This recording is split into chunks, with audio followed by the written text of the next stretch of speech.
Did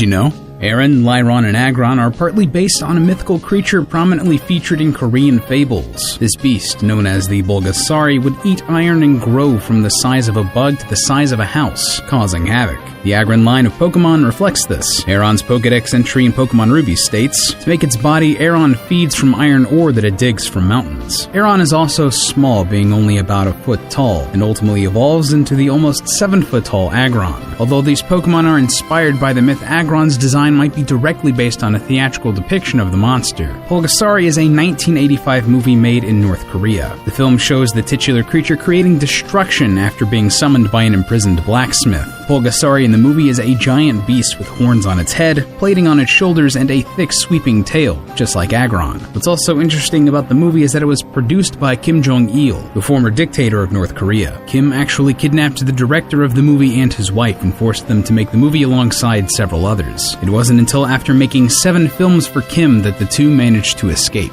Although nowhere near as extreme as Bulgasari's production, the development for Pokemon Ruby and Sapphire also had its issues. The shift from Game Boy to Game Boy Advance presented some problems for Pokemon's developers. While the Advance brought new possibilities to Game Freak, those possibilities also came with greater resource costs compared to the previous games. To lessen the workload, Ruby and Sapphire retained the simple art style of the Game Boy games. If the world became more realistic, it would mean more detailed, time-consuming art would have to be made. The backgrounds for the battle screens were kept simple as well. If the battle areas were over-detailed, they would resemble specific locations in the overworld rather than a generic theme.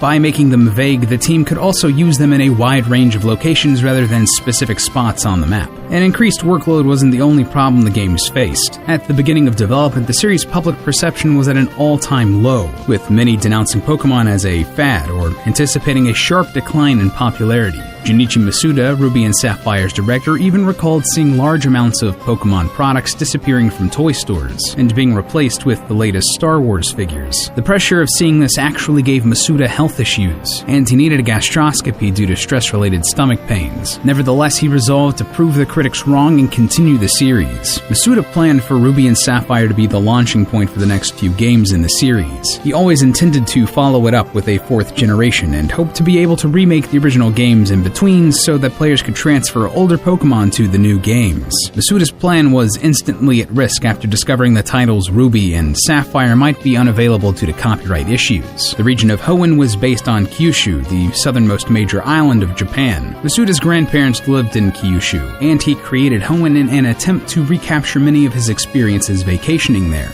A lot of this time was spent fishing and hunting for insects, just as the player does in Pokemon. Masuda even snuck in one of his family members as a cameo. Kiri is a girl in Sidopolis who will give the player 2 berries daily. The character is named after Masuda's daughter, who was born as Ruby and Sapphire neared completion. There was only debugging work left to do at the time of her birth, so it would have been risky to implement a new character. Nevertheless, Masuda secretly programmed the character into the game. Although Masuda would have some fun developing the game, the lingering pressure would still affect him. The day before the game's released, Masuda had nightmares about it failing. The art team got the inspiration for many of the new Pokemon from animal encyclopedias, their own childhood experience, as well as cartoons and movies. These Pokemon were designed with a more unique look than in previous generations, but without overstepping boundaries or betraying Pokemon's design philosophy. Ruby and Sapphire included only 202 of the total 386 Pokemon. Choosing this number was difficult, as the developers had to balance the creature variety against the difficulty